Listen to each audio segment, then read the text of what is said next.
Hello and welcome to a special edition of the I/O Remote. The I/O Remote is a monthly reoccurring online live event hosted by Germany's illustrators organization I/O. This time, out of technical reasons, we weren't able to do this as a live event, and thus we produced this little video, which I'm happy to share with you right now. Our guest, I think, doesn't need any special introduction. Most of you will know him as the author of the New York Times bestselling book series Dinotopia. He is also author of the art instruction books Imaginative Realism and Color and Light, which are standard works for artists and illustrators. And I'm very happy and thankful that he found the time to answer our questions, which we can provide you now. So without further ado, please welcome with us the remarkable Mr. James Gurney. Hey, thank you to Christian Schillerkamp. Hello to the members of the Illustration Organization of Germany. Thank you for inviting me to your regular meeting about illustration. And I've got your questions here to answer. So we'll do a little interview. I'll read your questions here and then answer them as best I can.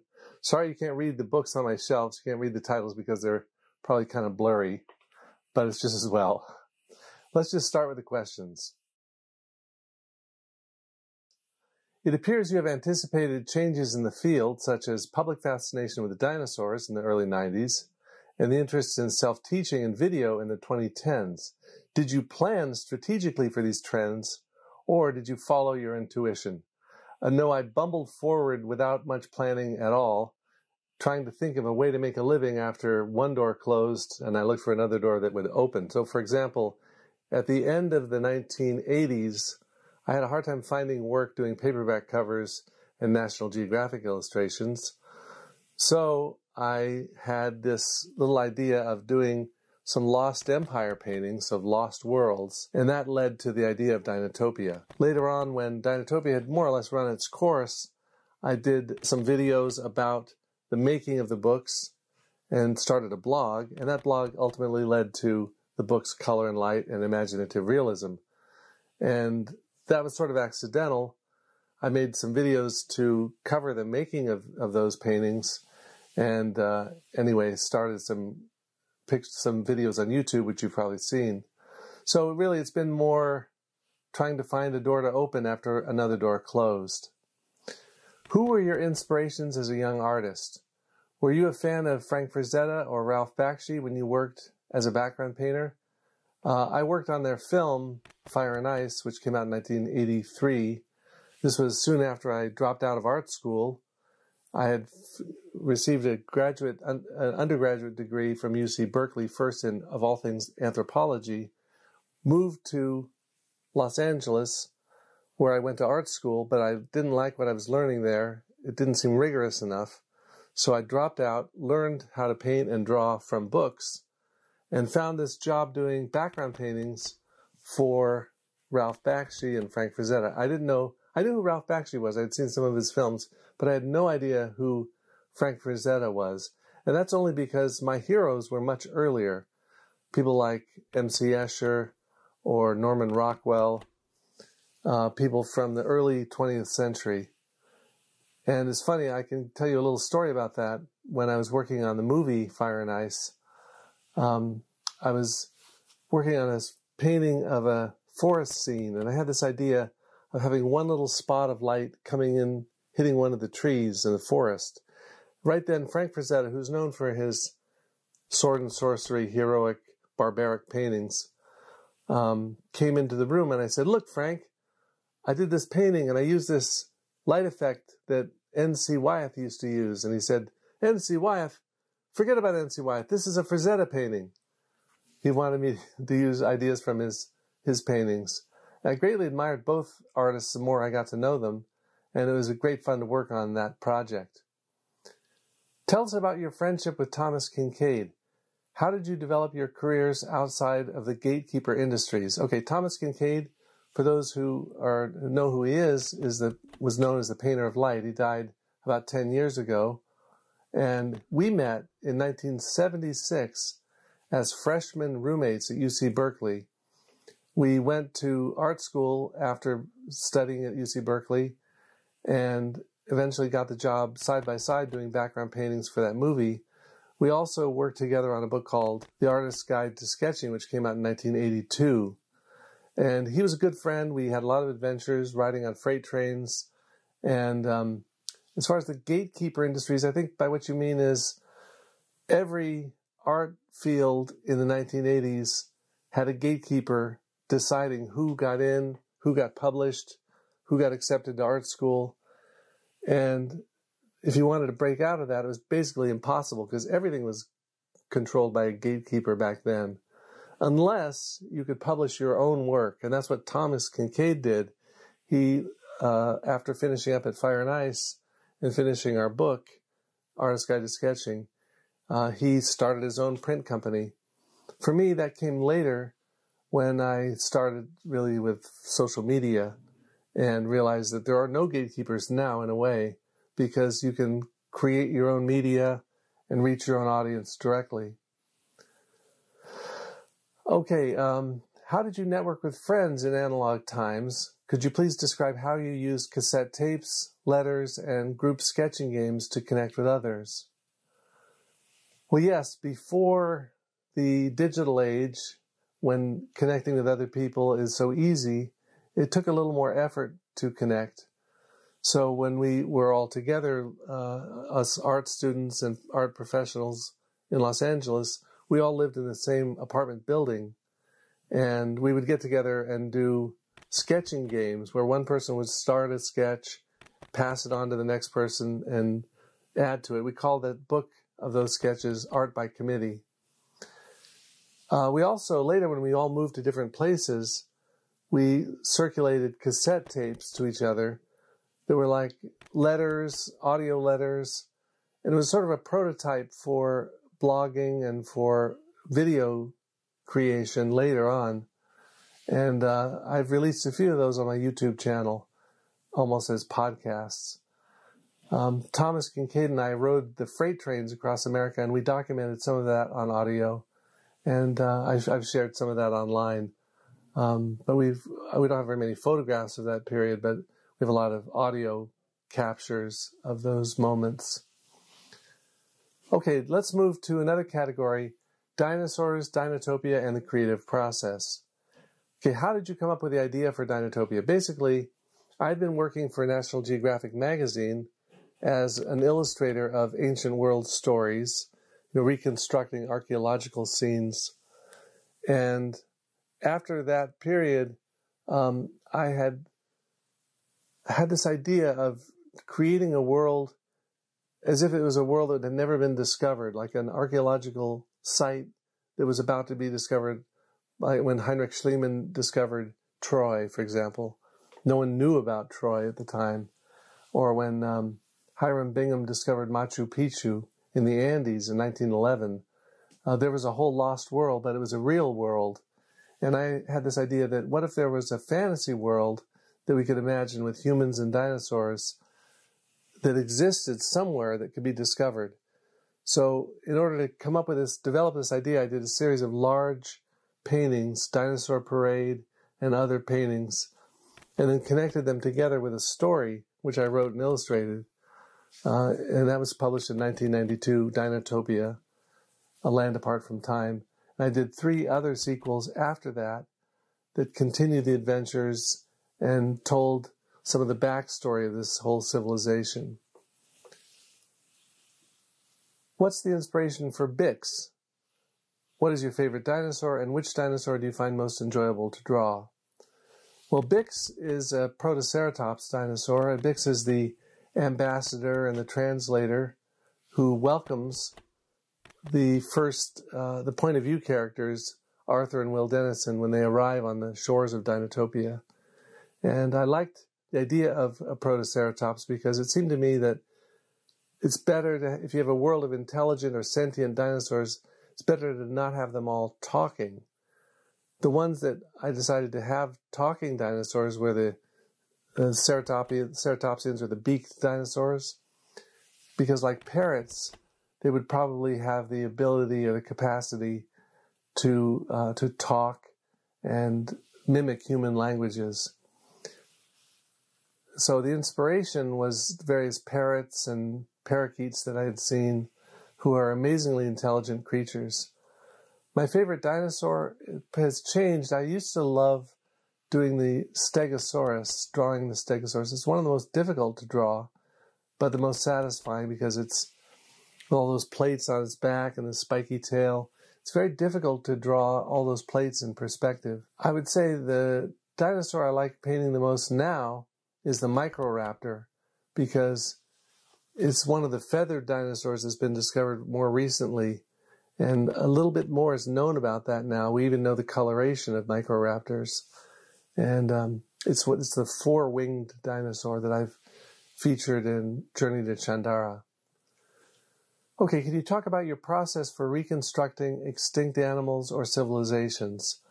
Okay, this is a fairly lengthy process, starting with rough sketches out of my imagination, developing those further, doing a lot of research, reading about the subject, thinking of analogs of contemporary civilizations or animals that are similar to the ones I'm trying to imagine, and then often building a maquette or a three-dimensional model of what I want it to look like.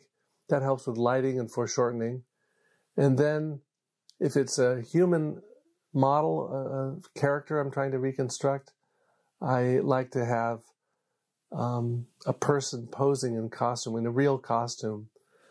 And then from those sketches and drawings or photos of the model, I take those and put them together and do a drawing of the charcoal comprehensive, where I do a charcoal drawing of the whole scene, either a line drawing or a full tonal study, and then color sketches and tonal sketches, and then the final oil painting. All this, of course, takes a long time. And it might take as long as a month or even 2 months for a really elaborate painting.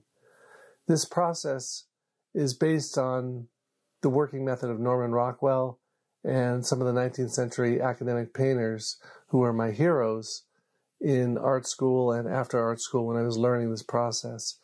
And I mention all these steps in my book called Imaginative Realism, which came out in 2008.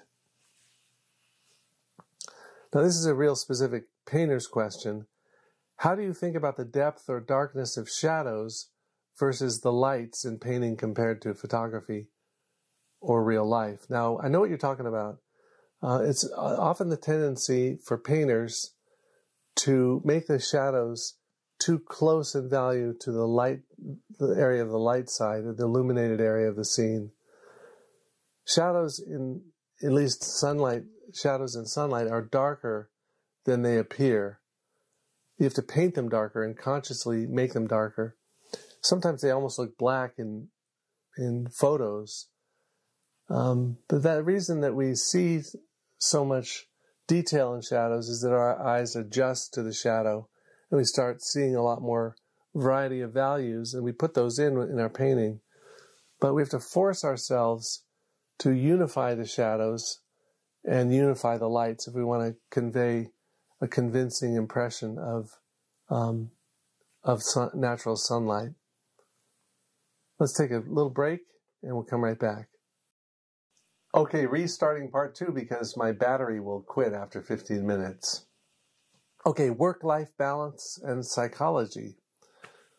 With long-term projects like Dinotopia, how have you dealt with phases of doubt? Well, with a big project like this, there are moments when you doubt how it's going to work or how your process is going to carry you to the finish. The only way I know how to do that is to break a big problem into smaller steps and make them achievable steps that I can do one after another. So in the case of Dinotopia, I did a storyboard and then a longer outline, and then I did a design for each of the page layouts, and then I did the final artwork sequentially from start to finish, and then I wrote the actual text of the story itself, all of which took about 2 or 3 years. My friends were telling me, dinosaurs aren't popular. Why are you wasting your time on dinosaurs? This was 1992 or 91, before Jurassic Park came out. And once Jurassic Park came out and was a big sensation in 93, the movie, and the book. It really helped support people's interests in Dinotopia, which was a contrast to the world of Jurassic Park. But it was tough because I had to tell my clients that I was working on this long-term project and I couldn't take any assignments. And so I had to go for a long time without knowing whether this would work or not. It was really not a given that Dinotopia would be successful. Can you tell us how your married life and family life relates to your art career and how you have balanced work and family? Well, talking about Dinotopia, when it came out in 92, I had 2 kids in diapers, and it was definitely challenging to find the time and balance all these different elements and demands on my attention and on my time.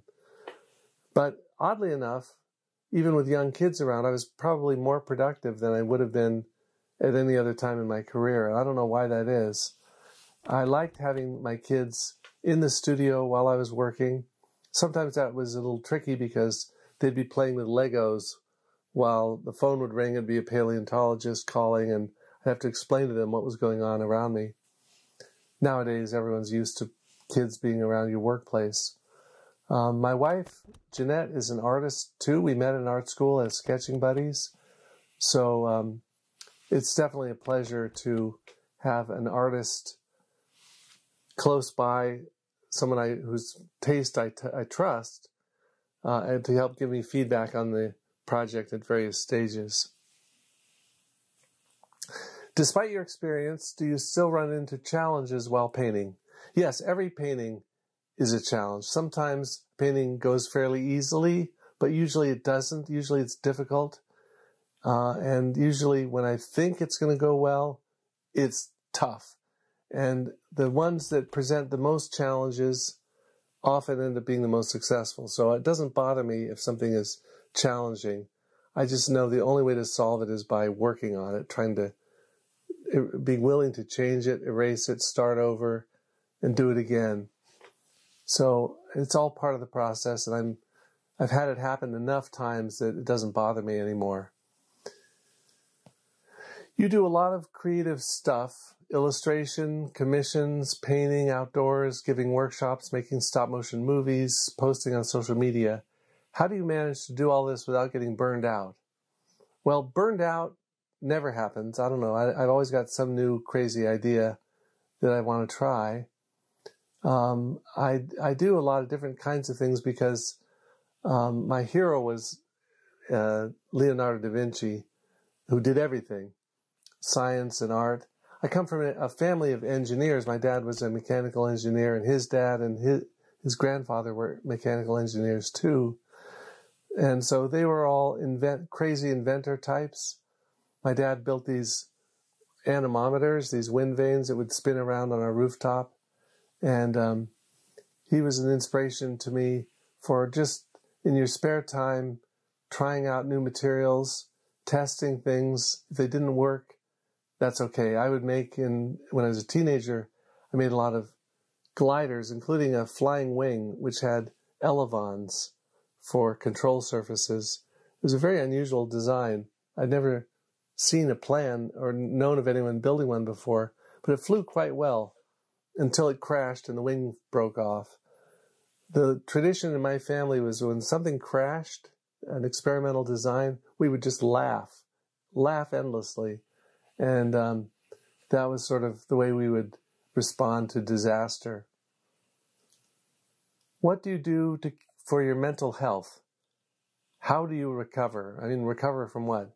As far as mental health goes, I mean, we all have our ups and downs, but I've never luckily had any major depression or things like that. For me, I try to overcome discouragement or disappointment or slack periods by just working. Sometimes it takes a while for a project to connect commercially, but I don't mind if it doesn't. A lot of what I do now with social media is just to do content that I give away, knowing that you have to give material away in order to be able to sell it later to other people. So So it's a crazy business, so I don't really know the answer for that. How do you keep your motor running as an artist in the long run? I think just by working a little at a time, trying to solve problems, by breaking them down into smaller pieces, like I said earlier.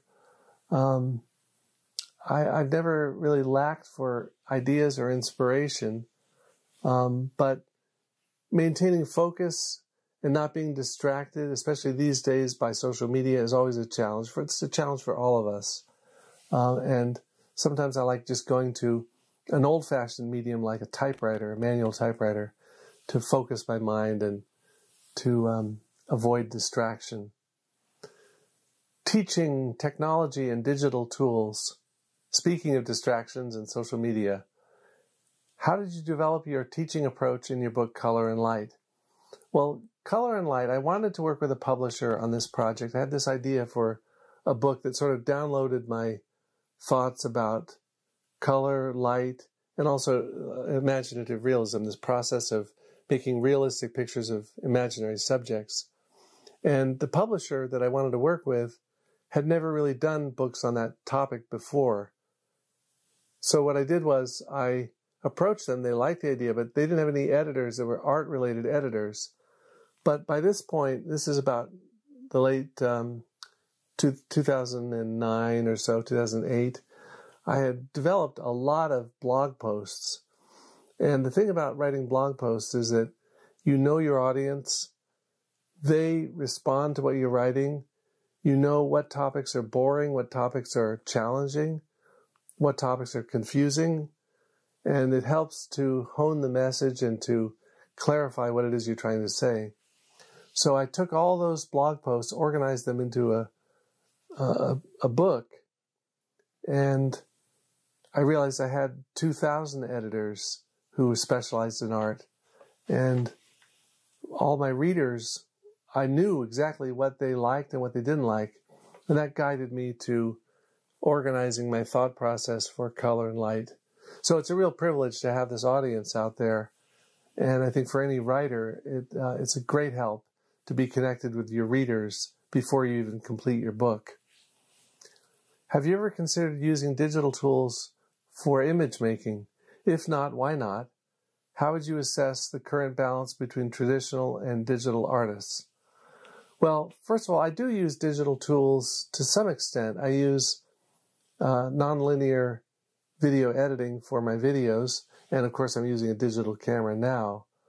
But for actually creating images themselves, I still like drawing and painting using regular brushes and paint, because I love the feedback, the haptic feedback of my hands, and the control that I get by drawing and painting in that way. I love that connection, direct connection between my eye and my hand. I would never want to lose that. And I also love the physical existence of an original, the tactile existence. I just frustrated when I can't get that in a digital image. No matter how miraculous the tools are, they don't give me that immediate, visceral connection. Tell us about the inventor side of your career. Where do those interests come from, and how have you used them in connection with your artwork?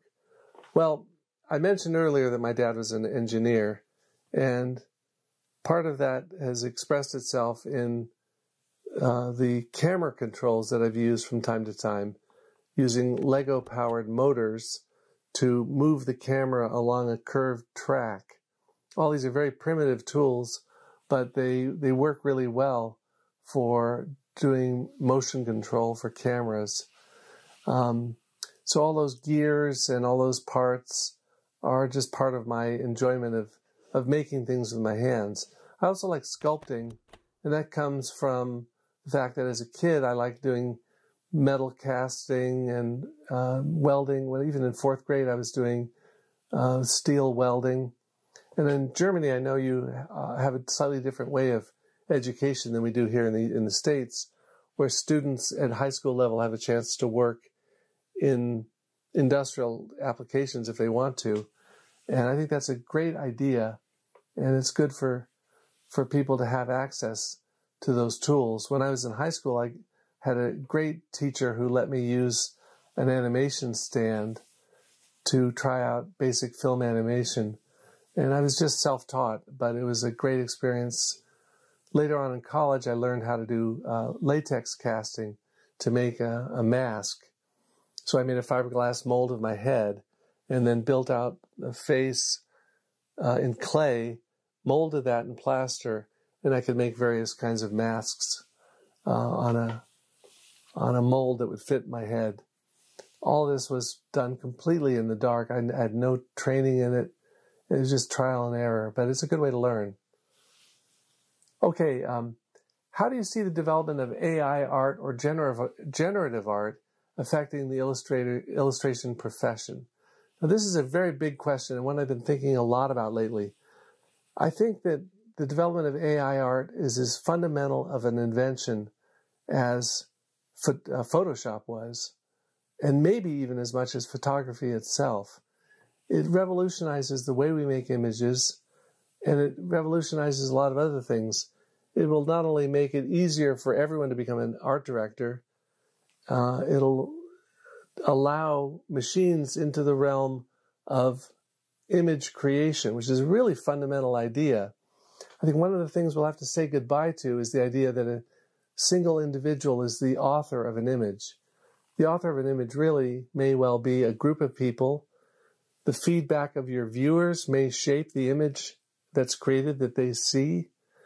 The art director, is that someone who comes up with the prompt? Who is the author of the image? Is it the prompt writer, or is it the person who wrote the software? We already have Imagen, and we have DALL-E 2, and we have DALL-E Mini, we have Midjourney, and we have so many others, Parti, and there's going to be spectral diffusion. There's already a lot out there, and there's going to be more. There'll be many more kinds of tools that are open source. I think one of the problems or challenges will be content moderation, because if these tools are designed to stop an image from being created before it's created, it gets into almost like thought control, which makes me really uneasy. We don't want to see that. On the other hand, we don't want to see our reality shattered by having images that are designed to fit everyone's preconceptions. These are fundamental questions, and I don't think we can begin to see the potential of this technology now at its outset. But I do think it'll change our idea of copyright. I'm not worried about the fact that it draws upon databases of illustrators' work because it's transformative, just as a fan art is transformative. So that doesn't bother me at all. But the question is, when you look at the results of these tools at this stage, there's a lot of problems with image coherence. That is, someone has 3 arms or you have 2 horizons, because the technology doesn't understand basic facts about how the world works. So the question is, at this stage, how is that knowledge of the world going to be imparted into the technology? Will it be there as you increase the data sets? Or will there need to be some form of embodied cognition or embodied learning that these systems can impart to their images? I don't think we really know yet how that's going to be solved. But Gary Marcus and others have been thinking about this aspect of artificial intelligence. And until it's solved, I don't think these images will be fully convincing, especially when it comes to illustrating multiple people interacting or humans interacting with the world. Do you think AI art will have the counterintuitive effect of raising the interest in traditional art and process-driven artwork? The answer is a simple yes to that question, and maybe that's a good place to end, is yes, this will displace a lot, this technology of AI art will displace a lot of artists who currently work in, say, the concept art, digital art, or any realm of surrealism, but it's not likely to displace the work of artists who work in traditional media. In fact, it's very likely to enhance interest in people who paint with brushes and paints. At least that's my hope. The only way you can prove that you made something by hand is by seeing it made. And the only way to do that is by video. So that'll probably enhance the interest in videos of people making art. That'll probably push all of us to become slightly more performative in the way we approach art making. In other words, a video of a painting being made is like a performance. I know that has an insidious quality sometimes, but it's also, making a picture is magic. So in summary, although I've been around a while and seen a lot of different ways of making art, art making is still, let's hope, taking an idea that's in your mind, translating it into some visible form that you can share with others. And what form that image takes that they enjoy and what role they play in shaping the art is also another question. Will there be art that's shaped by a biofeedback loop between the art and the viewer?